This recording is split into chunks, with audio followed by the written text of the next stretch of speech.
ये है देश के प्रमुख औद्योगिक शहरों में से एक अहमदाबाद। सीने में गुजरात की रंगीली लोक परंपराओं और ऐतिहासिक धरोहर को समेटे अहमदाबाद अब विकास के पैमाने पर एक मिसाल बन चुका है। अपनी नई राजधानी के तौर पर जिस अहमदाबाद शहर को बसाने की शुरुआत सुल्तान अहमद शाह ने 26 फरवरी 1411 से शुरू की, उसको उसके बाद के सुल्तानों ने लगातार आगे बढ़ाया। यहाँ से जिस शहर के बसने की शुरुआत हुई वह पहले तो साबरमती नदी के पूर्वी हिस्से में बसा और बाद में ज्यों-ज्यों समय बढ़ता गया वह शहर बढ़ते बढ़ते नदी के दूसरे किनारे यानी पश्चिमी हिस्से की तरफ भी बढ़ गया। चौड़ी सड़कें, पक्के फुटपाथ, स्ट्रीट लाइट्स, आकर्षक चौराहे और गोलंबर इस शहर की खास पहचान है।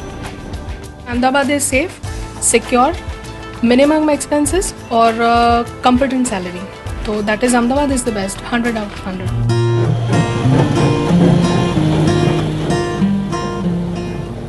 इस अनोखी जिस गाड़ी पर मैं सवार हूँ वह Segway, helium balloon, tree house, साथ में रेलवे, जी हाँ, बच्चों के लिए मिनी ट्रेन जो कि इस कांकरिया में चलती है अटल एक्सप्रेस के तौर पर। ये शहर किस तरीके से अपने साथ आधुनिक मनोरंजन को भी जोड़ने की कोशिश कर रहा है उसका यह एक खास उदाहरण है।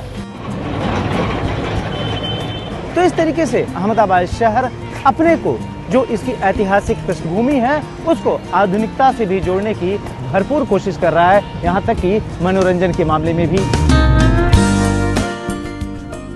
एक समय इस शहर और इसके आसपास कपड़ा मिलों की तादाद इतने बड़े पैमाने पर थी कि अहमदाबाद को मैनचेस्टर ऑफ द ईस्ट कहा जाता था।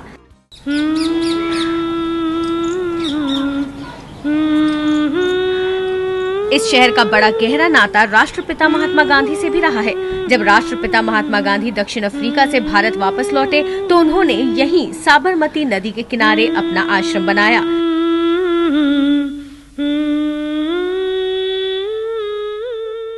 अहमदाबाद शहर की सबसे मशहूर पहचान में से एक रही है लाल दरवाजा इलाके में मौजूद इस सीदी सईद मस्जिद की ये जालियां। देखा जा सकता है पत्थर पर किस कदर महीन काम किया गया है, जिसके उदाहरण इस देश में कहीं दूसरी जगह नहीं मिलते।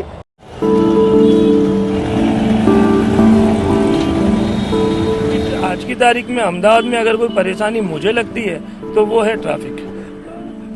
बाकी और सब चीजों से कोई तकलीफ नहीं है।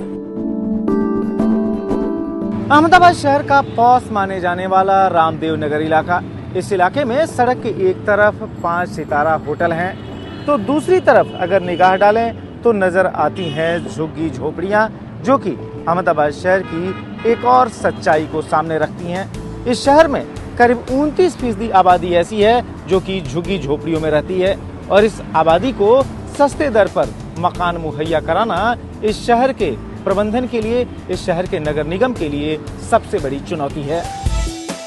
क्या अहमदाबाद जीतेगा बेस्ट सिटी अवार्ड? नतीजे 6 मार्च को। बेस्ट सिटी अवार्ड्स की प्रस्तुत करता है